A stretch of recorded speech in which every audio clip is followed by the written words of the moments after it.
Segunda de Timoteo, capítulo 2, versos del 1 al 7. Vamos a estar allí meditando en la palabra del Señor. La palabra que nos edifica, la palabra que nos fortalece, la palabra que nos santifica, la palabra que nos llena de la gracia y del poder del Señor. Amén. Segunda de Timoteo, capítulo 2, versículos del 1 al 7. Cuando encuentre, diga amén.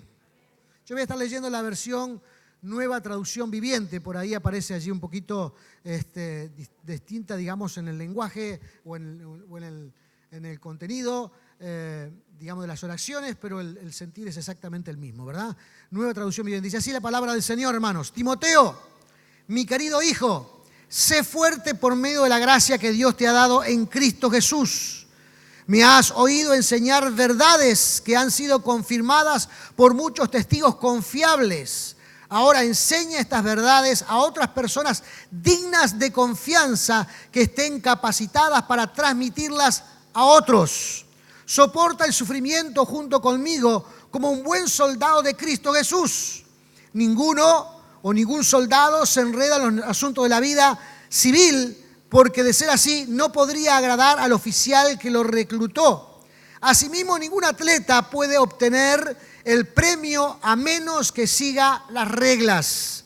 Y al agricultor que se esfuerza en su trabajo debería ser el primero en gozar del fruto de su labor. Piensa en lo que te digo. El Señor te ayudará a atender todas estas cosas. Amén. Señor amado, gracias te damos en esta hora, Padre Celestial. Queremos seguir honrando y exaltando, Dios mío, tu santo y divino nombre. En este momento, Dios mío, prestando atención a tu palabra, edificándonos, Padre amado, a través de ella, Padre amado, recibiéndola, Padre Celestial, en el nombre de Jesús, para que ella haga su obra en mí, para que ella haga su obra en su iglesia, Señor eterno, en el nombre de Jesús. Gracias por todos aquellos que están presentes en esta hora, Padre eterno, aleluya, en el nombre de Jesús, y aún por aquellos que han llegado por primera vez. Te ruego, Dios mío, que tu gracia llegue a sus vidas y, Dios mío, encuentren fortaleza, bendición, encuentren unción, Padre amado, en el nombre glorioso y maravilloso de Jesús. Señor, unge mis labios para que pueda transmitir con claridad lo que tú ya has puesto en mi corazón para esta mañana. Honramos, exaltamos y adoramos, Padre amado, tu santo y divino nombre. Gracias te damos en el nombre de Jesús. Gracias, Señor. Amén y amén. Gloria sea el nombre maravilloso de Jesús. Estas cartas llamadas cartas pastorales, las de Timoteo y la de Tito, son consideradas cartas pastorales porque el apóstol Pablo le está escribiendo a sus discípulos de cómo dirigir la iglesia. Amén. Hombres que ya estaban en el ministerio sirviendo al Señor. Pero esto no solamente aplica para Timoteo y para Tito, estas enseñanzas, sino que aplica para toda la iglesia en todo momento y en todos los tiempos. Porque lo que dice aquí la Escritura es que le está recomendando, en este caso, a Timoteo, a que enseñe a otras personas. Esas otras personas incluyen, por supuesto, la iglesia. Personas que sean idóneas y sean fieles con la capacidad, dice, de enseñar a otros. Esto es discipulado en la iglesia, ¿verdad? Y Dios dice, hermanos, aquí que esto es como debe actuar la iglesia. Este debe ser nuestro objetivo en la iglesia. Amén. Aquellos que han alcanzado ya un grado de madurez tienen la responsabilidad de enseñarles a otros y que estos crezcan para que luego ellos también puedan enseñarles a otros. Esta es la vida de la iglesia de nuestro Señor Jesucristo. Y pensando, hermanos, en estas cartas pastorales, son prácticamente las cartas que está Pablo escribiendo al final de su vida. Si usted supiera mañana que va a morir y le dieran un papel para escribir, ¿qué cosas pondría? ¿Qué cosas escribiría? Yo sé que algunos están lejísimos de eso, ¿verdad? Porque algunos me miraron así con cara y dicen, ¿cómo? No me había enterado. No, está muy lejos de eso, ¿verdad? No es una cosa hipotética, ¿verdad? Usted está allí y ¿qué cosas pondría en un papel? Pues Pablo, en ese típico momento, está escribiendo estas palabras a un discípulo que él quería mucho y quería que se involucrara de tal manera en la obra de Dios para que la obra de Dios siguiera prosperando. El esfuerzo que él había hecho durante tantos años el esfuerzo que había tenido durante tantas décadas sirviendo al Señor y que había abierto tantas iglesias, no podía sucumbir porque Él ahora dejara de existir. Tenía que continuar, porque la obra de Dios debe de continuar. Y se levantarán otros hombres y mujeres que harán que la obra de Dios continúe, igual que hasta nuestros días. La obra de Dios ha continuado, ha prosperado y ha avanzado por el mundo entero, rescatando vidas y transformando personas para la gracia de Dios. Y una vez que conocemos al Señor, nos damos cuenta que conocemos la vida, que hay esperanza en nuestros corazones. Y si tenemos estos grandes valores en nuestra vida, deberíamos desear que otros también lo tengan. Y eso es evangelismo. Amén. Evangelizar, hermanos, es algo muy importante en el corazón de la iglesia. Y cuando hablamos de evangelizar, no podemos estar pensando, hermanos, en un evento muy particular que se haga con un grupo de iglesias o que se haga a veces en un evento internacional para llevar masivamente la palabra del Señor. El evangelismo se hace persona a persona, todos los días de nuestras vidas. Dice Pablo que nosotros debemos ser como cartas abiertas que la gente pueda leer en nuestra vida. Nos está diciendo que nuestro comportamiento, nuestras actitudes, nuestras acciones deben reflejar el amor de Cristo que un día Él mismo reflejó aquí en esta tierra. Eso es evangelismo. Y evangelismo hay que hacerlo todos los días. Y usted dice, ¿con quién voy a hacer evangelismo? ¿Tendría que hacer alguna reunión? No tiene que hacer ninguna reunión. Usted hace evangelismo con sus compañeros de trabajo. Usted hace evangelismo con los vecinos.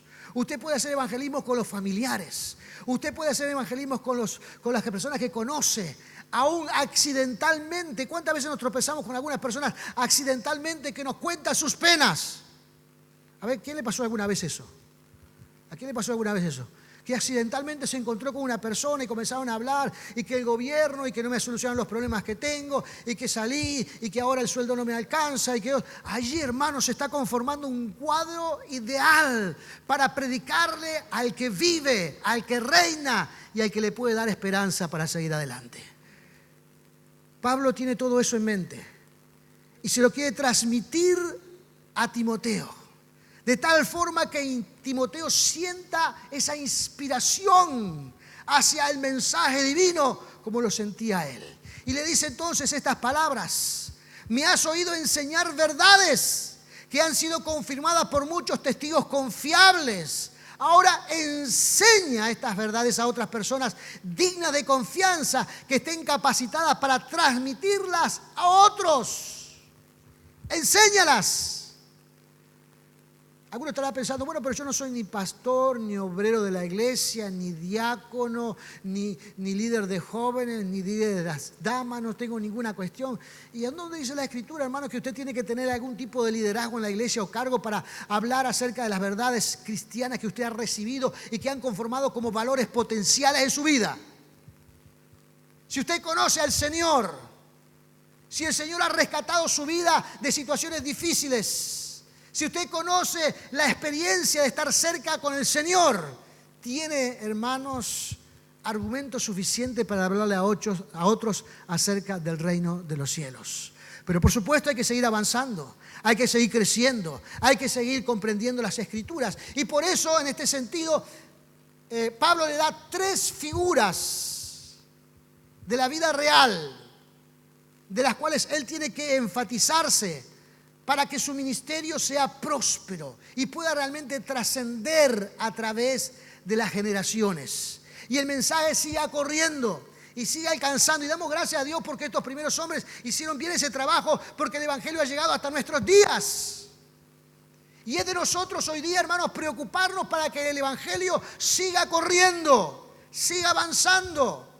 Y por eso, hermanos, estas figuras que le está dando Pablo a Timoteo también sirven para nosotros hoy día. Y por eso las quiero recatar. 3 figuras. La primera dice que le dio la figura del soldado. Y hace resaltar, hermanos, en la vida del soldado la lealtad a aquel que lo tomó por soldado.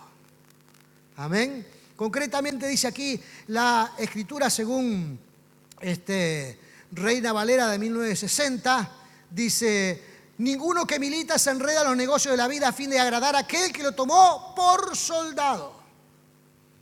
Tiene que ser leal a esos principios fundamentales que Dios le ha establecido en sus vidas. Si nosotros pensamos sobre la palabra lealtad, significa un sentimiento de respeto y fidelidad hacia compromisos morales o hacia alguien que lo tomó para determinada tarea. Compromisos morales. He escuchado muchas veces incluso a cristianos que dicen que la vida cristiana es muy difícil. ¿Cuántos están de acuerdo con esa reflexión? A ver, levante la mano. Tremendo. Estoy orgulloso de mi iglesia. Estoy orgullosísimo. Nadie está asustado por la vida cristiana. Pero he escuchado por ahí a algunos, que no son ustedes, porque ya veo que no levantaron la mano, no son ustedes, que dicen la vida cristiana es muy difícil.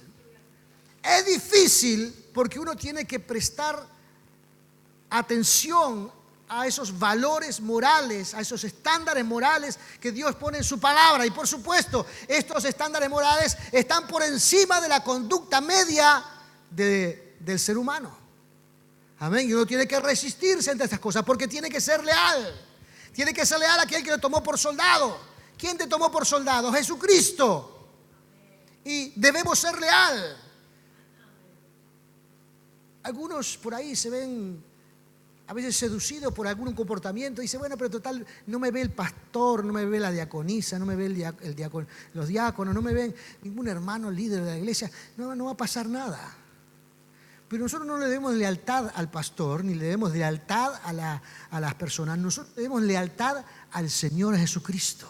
Y no estoy hablando de actos de rebeldía ni nada que se le parezca. Nuestros valores morales deben estar apegados a la doctrina dada por el Señor Jesucristo.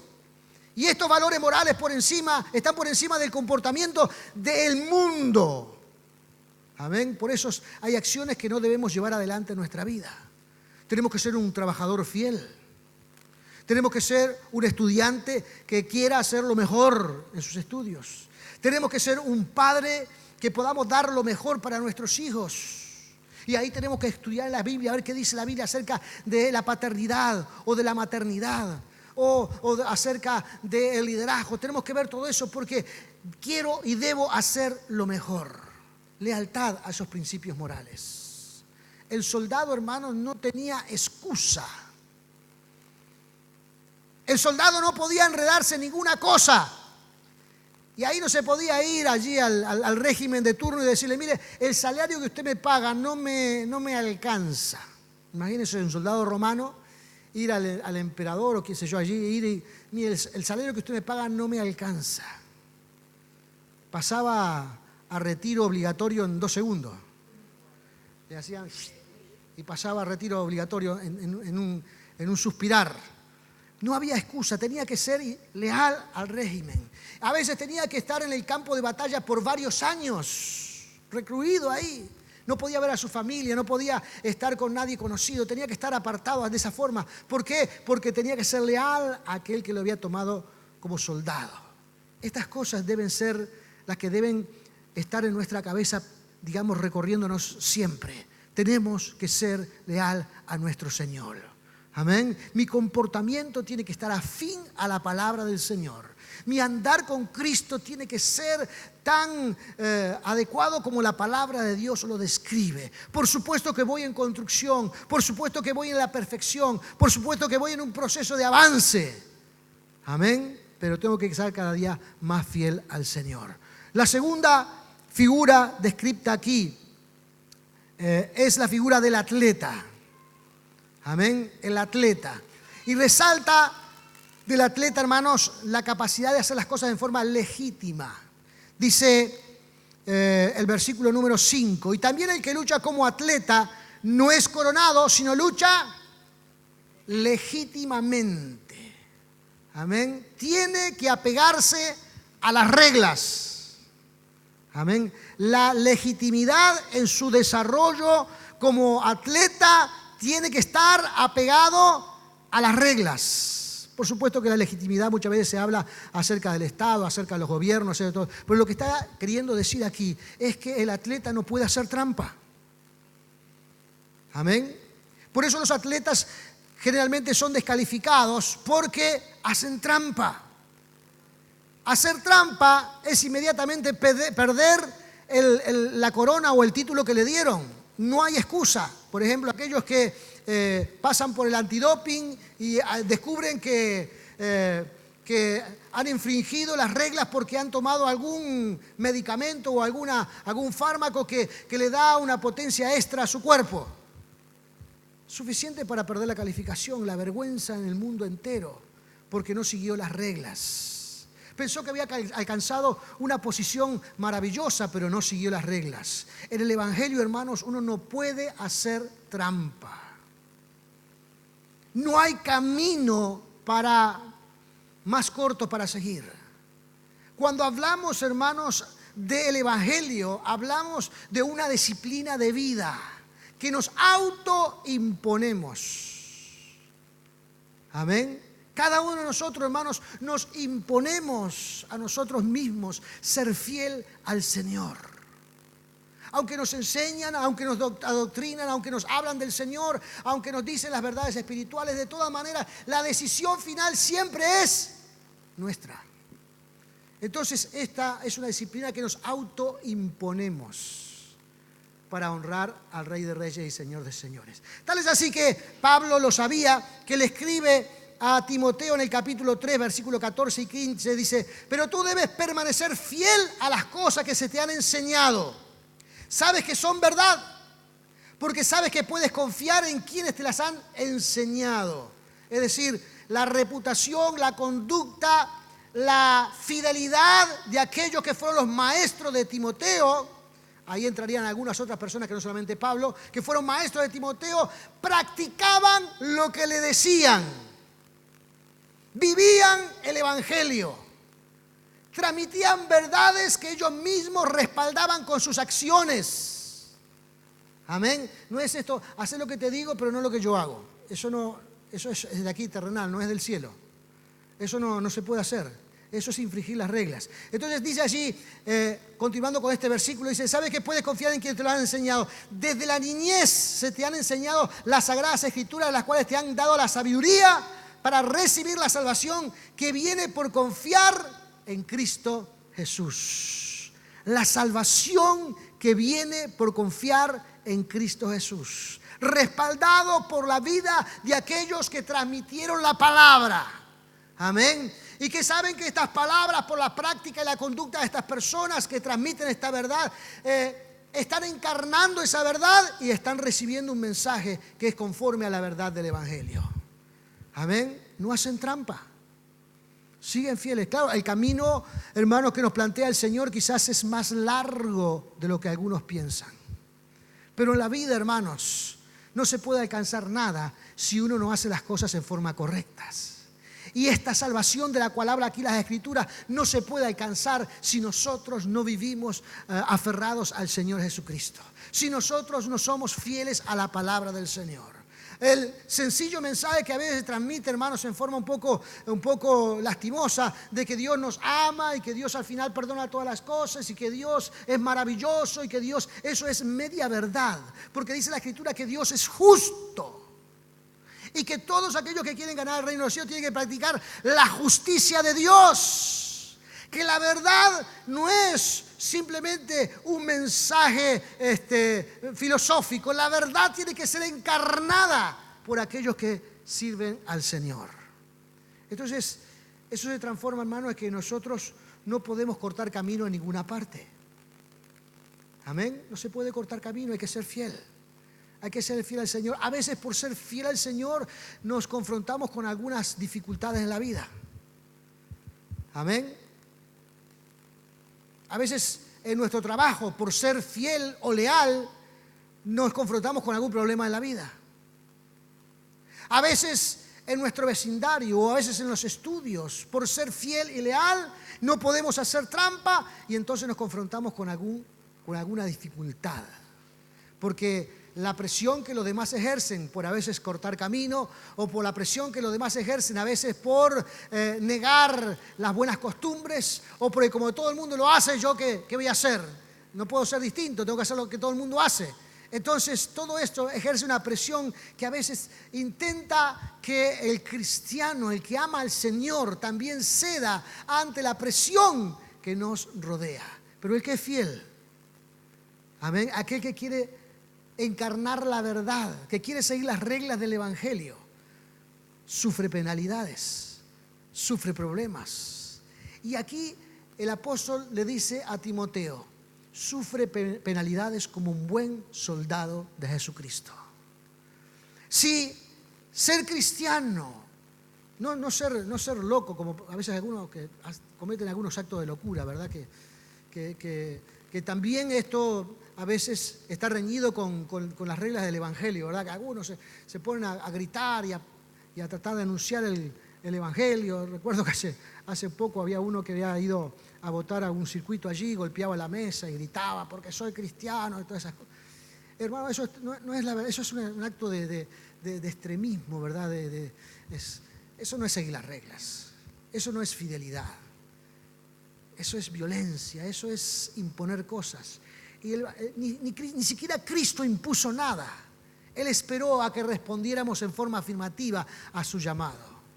Amén. Entonces dice, bueno, si alguna de las acciones de la vida cotidiana te producen alguna penalidad, algún sufrimiento, porque los demás no quieren seguir las reglas que tú estás siguiendo. Por ejemplo, hoy día estamos muy común a veces en los paros o en las ocupaciones de nuestro trabajo, y a veces no estamos de acuerdo con la práctica con que se llevan estas cosas y tenemos que ir a trabajar igual. Porque tenemos que honrar al Señor aún con nuestro trabajo y agradecer porque tenemos trabajo, porque hay mucha gente que no la tiene. Y dar gloria al Señor porque gracias a Él tenemos una labor. Y bueno, y a veces tenemos que ir en contra de lo que el resto de las personas hacen. Y eso te pone en contra de la gente. Es un ejemplo que se me ocurrió, real de lo cotidiano, pero que es un simple ejemplo. Y a veces eso nos trae problemas y los compañeros nos miran mal y no nos entienden y piensan que a veces sacar ventaja de todas estas cosas es importante. Recuerdo que alguna vez algún colega había una acción que era como una oportunidad para sacar provecho de algo y me decía este hermano me decía: bueno, tenés que aprovechar, pero está mal lo que está pasando, pero tenés que aprovecharlo. Y hay gente, hermano, que le gusta aprovecharse de las situaciones. Eso no es lo que haría Cristo. Cristo jamás se aprovecharía de una situación. Y nosotros que somos seguidores de Cristo debemos tener esto en cuenta. Debemos seguir las reglas, aunque esto nos genere alguna dificultad en la vida. Amén. Quizás en el pasado nos equivocamos, quizás en el pasado hicimos lo que todo el mundo hacía, pero ahora, en el nombre de Jesús, lo que queremos es seguir al Señor Jesucristo. La tercera y última figura que le da Pablo a Timoteo es la figura del labrador. Versículo 6. El labrador, para participar de los frutos, debe trabajar primero. Esto dice en Reina Valera 1960. Para participar de los frutos debe trabajar primero. La ley de la siembra y la cosecha. Amén. ¿Quiere usted disfrutar de los frutos de su vida? Primero tiene que trabajar. No, pero mi papá tiene un capital enorme. Algunos hijos a veces, hermanos, están pendientes de que papá les salve la vida. Si usted es un cristiano, un hijo de Dios, debe saber que para que usted alcance algunas cosas, debe ganárselas en la vida. Amén. No hay nada más lindo, hermanos, que disfrutar del fruto del trabajo. Amén. Usted sabe que esto es para los uruguayos, no es para ustedes. Los uruguayos son muy egoístas, son muy envidiosos. Acá somos todos hijos del Señor, del reino de los cielos. No somos uruguayos. Pero siempre estamos mirando al costado y al lado. Dice, no, ¿cómo puede ser? Este tiene más que yo. ¿Cómo hizo? A este le va tan bien en la vida, ¿por qué a mí no me va tan bien? Bueno, si quieres que te vaya bien, esfuérzate más, trabaja más, amén, produce con inteligencia. A veces la gente, hermanos, no se sienta a pensar a ver si lo que está haciendo realmente le está dando resultados en la vida. Simplemente van y hacen las cosas por inercia. Y después se quejan de que no están teniendo fruto de su labor. Y como no están teniendo fruto de su labor, entonces critican al vecino, critican al otro, critican a aquel. Oh, este tiene más. ¿Por qué? Porque tuvo mejores posibilidades. Seguramente el papá lo ayudó cuando a mí no me pudieron ayudar. Nada de eso es cierto. Todos debemos forjarnos en la vida. Para tener frutos hay que trabajar primero. Amén. Para cosechar hay que plantar. Esta es una figura de aquellos tiempos. Esta estaba presente en la vida de cualquier hombre de aquella época. Hoy usted capaz que no sabe mucho acerca de la quinta, acerca de cómo se trabaja. Yo en mi niñez estuve hasta los 14 años trabajando con mi padre, que era quintero, y había que levantarse muy temprano en la mañana. Y había que sembrar una semilla. Luego que esa semilla crecía, había que trasplantarla en un surco y hacer una gran parcela con ese. Y después había que esperar que esa planta creciera en ese nuevo lugar para que diera frutos. Esto a veces disponía de 2 o 3 meses de trabajo para comenzar a recoger los frutos. La gente hoy día no quiere esperar para recoger frutos. Nuestra sociedad quiere recoger frutos con el trabajo de otro. Nuestra sociedad quiere recoger frutos porque el otro tiene más. Como el otro tiene más, me debe a mí, que no he hecho nada en la vida y me ha sido toda una desgracia. Entonces, como él tuvo suerte en la vida y yo no, me la tienen que dar a mí. Esta es la política socialista que anda por ahí en la vida, ¿verdad?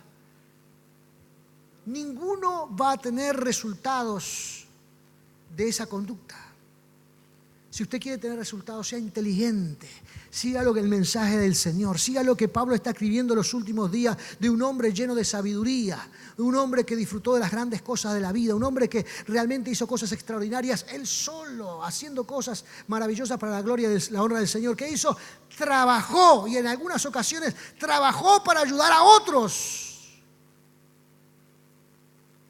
Cuando sirvió en Corintio, dice la Escritura, nunca tomé nada de ustedes, trabajé para predicar el Evangelio.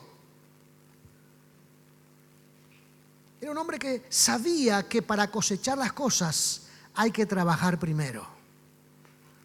Hoy también hay por ahí cosas que agarran a los incautos, ¿verdad? Que le dicen, para volverte rico de un día para el otro. Ahora hay unas cosas allí que son consejos de Suárez, consejos también de Daniel Martínez, que están en el Facebook por ahí. Dice, esto hicieron, se volvieron millonarios de la noche a la mañana. ¿Vieron alguna cosa de esa o no? Eso es todo mentira. Es para que entre usted y dé lo que tiene para que se lo saquen. Porque la gente está ávida de cosechar sin sembrar, sin esforzarse. Nadie quiere hacer el camino largo, todo el mundo quiere hacer el camino corto, aprovecharse de las circunstancias, aprovecharse de las oportunidades, salir de la pobreza de un día para el otro, y eso no es de Dios. Si usted quiere cosechar, hay que plantar primero, hay que trabajar. Entonces, a los jóvenes que están a veces con deseo de tener sus cosas, hay que trabajar, siga trabajando, a su debido tiempo va a cosechar. A su debido tiempo va a cosechar, pero tiene que entender que hoy nosotros estamos en una realidad que debemos reconocer a Dios como el Señor de nuestras vidas. Y entonces a Él nos debemos. ¿Por qué nos reunimos cada domingo a la mañana aquí y algunos otros días en la semana? ¿Por qué lo hacemos? Porque queremos honrar al Señor. Como lo decía Marcos hoy día, hay un diseño hoy que quiere que el hombre esté siempre ocupado. Y esa ocupación le haga parecer que va a alcanzar cosas. Y en realidad no va a alcanzar nada porque está todo el tiempo ocupado. Nunca va a disfrutar nada. Un día le sorprende la muerte y se terminó. Pero siguiendo las leyes, las reglas de Dios, las Escrituras nos enseñan de que nosotros vamos a disfrutar de nuestro trabajo. Amén. El cristiano va a disfrutar de su trabajo, si está enfocado en lo que quiere lograr en su vida. Amén. Si vive en lealtad con el Señor, si practica y sigue las reglas, el Señor va a darle recompensa a su debido tiempo, a su debido momento. El labrador participará de sus frutos en ese momento. Gloria sea el nombre de Jesús. Dice la Nueva Traducción Viviente en este versículo en particular acerca del agricultor, dice: y el agricultor que se esfuerza en su trabajo debería ser el primero en gozar del fruto de su labor. El primero. ¿Quién va a ser el que va a disfrutar del fruto de su labor? Usted. Amén. Si se esfuerza, si camina, si sigue los principios divinos, si sigue las reglas espirituales, usted disfrutará del fruto de su trabajo. Gloria sea el nombre de Jesús. Amén. Está Pablo escribiéndole a Timoteo, un joven que había escuchado la palabra de Dios desde pequeño. Ahora ya un muchacho que tenía una responsabilidad. Pablo, como mentor de él, como discipulador, ahora está diciéndole las cosas que debe recordar. Y nosotros decimos, esto es transferible a la iglesia, porque dice aquí o marca aquí un proceso de enseñanza. Dice que él debe de enseñar a hombres fieles, personas que sepan enseñar para que ellos también le hablen a otros de estas verdades. Y este es el proceso natural que lleva a la iglesia en crecimiento, cuando nosotros evangelizamos y discipulamos. Amén. Esto hace que la obra de Dios crezca y los principios bíblicos, hermanos, trasciendan generaciones. Y pasa lo que está pasando hoy día, que estamos hablando nosotros aquí de Pablo y Timoteo, y la iglesia ha permanecido por 2 milenios. Y seguirá así en crecimiento y expandiéndose hasta que Cristo venga. Amén. Y tenemos que tener presente y no estamos perdiendo el tiempo aquí. Aquí estamos agradeciendo a aquel que nos deja respirar todos los días. No estamos perdiendo el tiempo aquí. Aquí estamos agradeciendo a aquel que nos ha dado un trabajo, la oportunidad de trabajar en alguna cosa. No estamos perdiendo el tiempo aquí. Aquí estamos dándole gracias al Señor que nos hizo entender estas verdades. Porque también esto, hermanos, es la oración de Pablo hacia Timoteo. Le dice al final del versículo 7, el Señor te ayudará a entender todas las cosas. Y hermano, que el Señor te ayude a entender todas estas cosas. Que el Señor te ayude, hermanos, a comprender lo que es importante en la vida. Que el Señor te ayude a comprender lo que realmente trae verdaderos resultados en la vida. Que el Señor te ayude. Amén. Que Él despierte el interés en ti.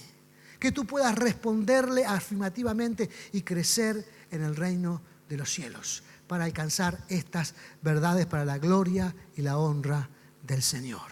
Póngase de pie en esta hora, porque lo que vamos a hacer es adorar al Señor. Amén. Recogiendo este mensaje para nuestras vidas, haciéndolo un tesoro importante para nuestras vidas. Gloria sea el nombre de Jesús.